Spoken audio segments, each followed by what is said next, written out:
Hello there. All right, we're pulling the motor back out because there's a bolt in the adapter plate. Here, let me sit where you can see me. There's a bolt in the adapter plate that hits my mid plate. So we're gonna drill it, or I'm gonna see how much meat's there. I might just notch it, or I'm gonna drill it, and then I may even remove that bolt and bolt it through the mid plate. No, we're not gonna do that. It's either gonna get a really big hole or it's gonna get notched. Those are the options. Only because this way, in this particular orientation, it allows me to take the motor out and leave the tranny. Otherwise, I gotta take that bolt out of the tranny, which is up kind of high and kind of in the butt spot. So we're just gonna make a hole for it. Whether I gotta drill it and then notch it or whatever, we're gonna make the hole big enough. Hopefully I don't make it too ugly, but it's not like anyone's really ever gonna see it because it's behind the motor, behind the mid plate, in front of the tranny, and super high up. So not really a super noticeable spot. But I have the bolts through the mid plate already for the adapter plate because there's 4 5/16 bolt holes that are pre-made into the billet. So from there, I just drilled into the motor plate or the mid plate and then nut and bolted it, made sure it was good. We have a 1 degree angle as of right now, so opposite of the way you guys are sitting, because you guys are pointed downhill. We have 1 degree uphill, but that's also dependent upon the fact that like this thing's kind of up in the air. So, I don't know how accurate that is. I don't really have a flat surface to double check it right this second, but I can check to like the bottom of the oil pan surface, front and rear, and make sure the distance is the same front to rear, potentially. I don't know, I'll have to check. Other issues that we've run into already, this engine plate from Mad Scientist Auto is for a K24. This is a K20. I'm gonna have to add a hole for mounting. The top 2 bolt holes fit in no problem. You can actually see I've got a spacer in there because the bolt's a little too long. But top 2, no problem. The third one is like 1.5 inches too deep or too low. So I'll add another one. What I'll do is I will bolt the stock motor mount there with the top 2 holes, and then I will drill through it into the plate, which will give me a perfectly aligned hole for the next one. Yeah, so let's get this out, and then we can, caught on everything. We can figure out putting the hole in for the other one. Ta-da, you can see. So, for the motor plate, it's literally just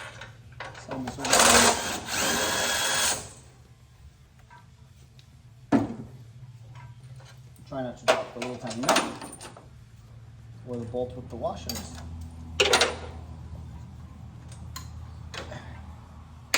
Nailed it.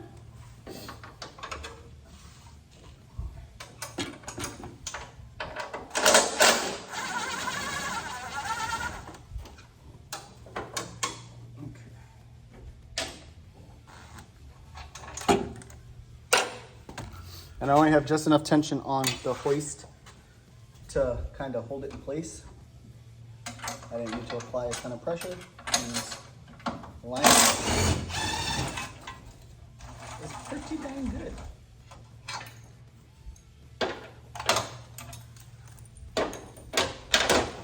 Okay, so now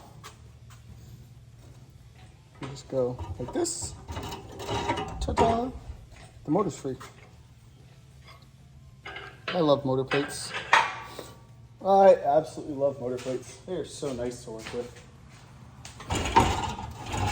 So now for, whoop, got you guys. We're working on it. What I potentially could do is just slide it forward and then set it down, but because I need to get, you can see where that marking is over there, that's where I need to actually put a hole in that area. So because I gotta get there, I'm actually gonna pull the motor all the way out of the car, which not a big deal. Oop, keep knocking all over.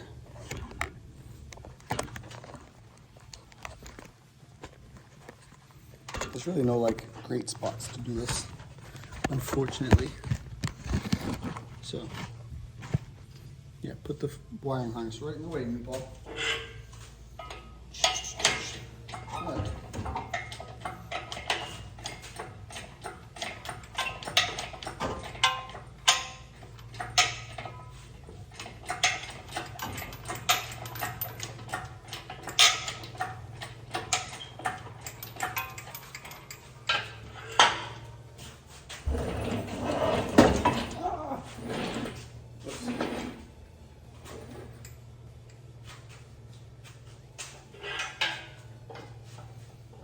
And then we'll turn this back this way and we'll let it down a little bit.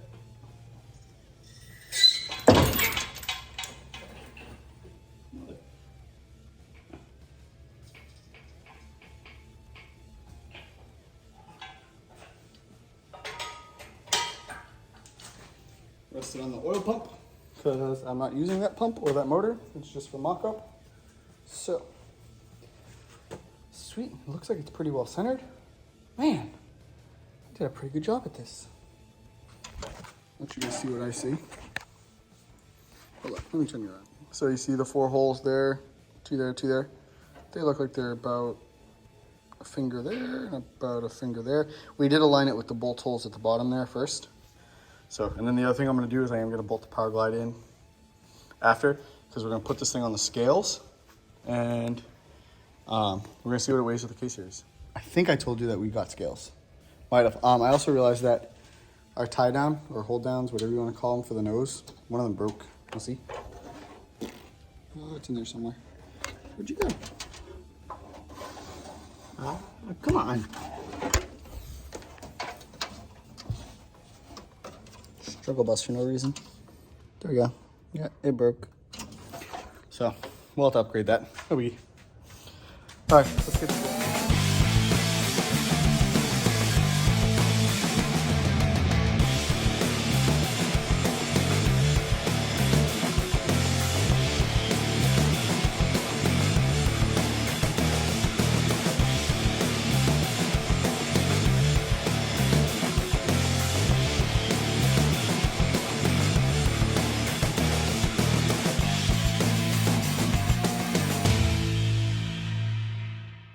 All right, guys, scales are set up. Let me flip you around. Scales are set up. So, power this up.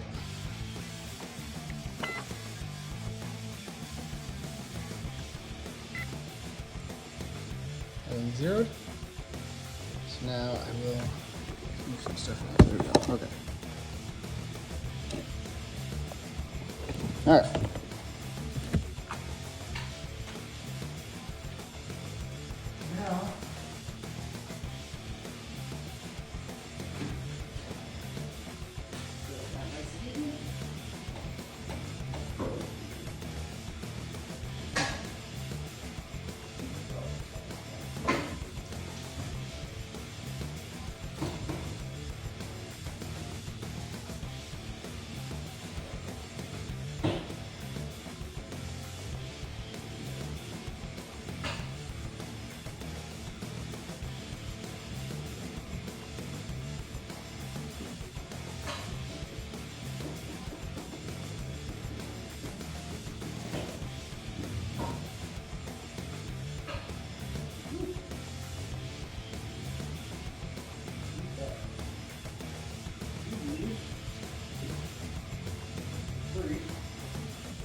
So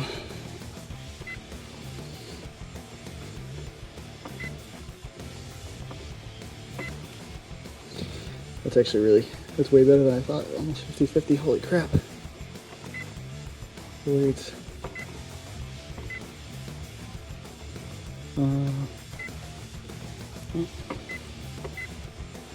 I don't know how to do this. What's my total?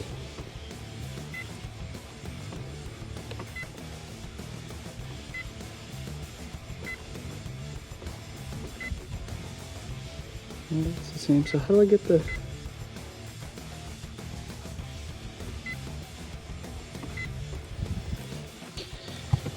Well, I can tell you from my large amount of math I do on a regular basis, it's under 2,000 pounds.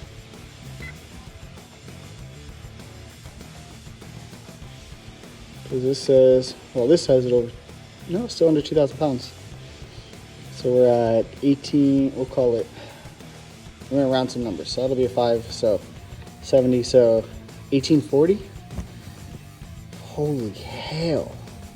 No, it's gotta be 1940. Sorry, it is 1940, roughly. No driver. Whew. There's my happy face. Crap.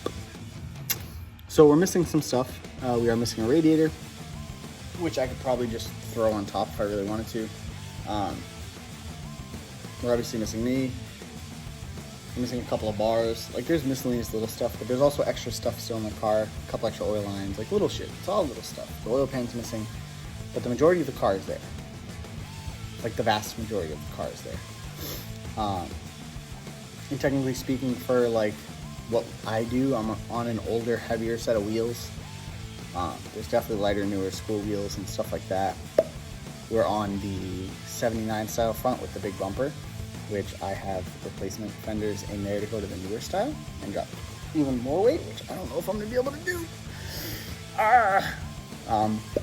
Yeah, this is impressive. And I do have the turbo kit from one of the sides of the car when it was LS, so like that's the other half. So there's a turbo, a manifold, a wastegate, and a downpipe in the car on the passenger side. We have a 48.91% cross. Hold on. There we go. Our left to right currently is 49.58 to 50.41, and our front to rear is 49.69 to 50.3. It's almost 50-50 weight distribution on this car. I'm excited. Oh, it's so badass. Check it out. Look at how crazy that is. Now, here's the real crazy part.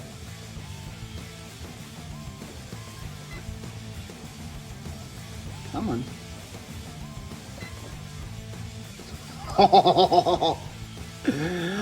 Do y'all see that right there? Can you see that? That number right there? Oh my Lancer. Oh, I can't. All right, so we're zeroed out. Now, radiator's there. Passenger seat's in, converter's in, door bar's there. That replaces all of that was missing before. There is a turbo kit in there. Let me see if I can get a view of it. So you have a turbo manifold, turbo, which should be roughly the same as the turbo that we're going to be running, pretty close at least. So I'm going to set you guys back down. So we're just missing fluids essentially. Fluids and me. That's what's missing from the car right this second. So I'm going to set you guys back down where you can see those scales again. I'm going to lower it down. All right. Let's see what the... That's so freaking dope. Oh, I'm so excited. All right, let's see. I'm gonna have to go back in. Some strings. We'll see what the cross is when I get out of it.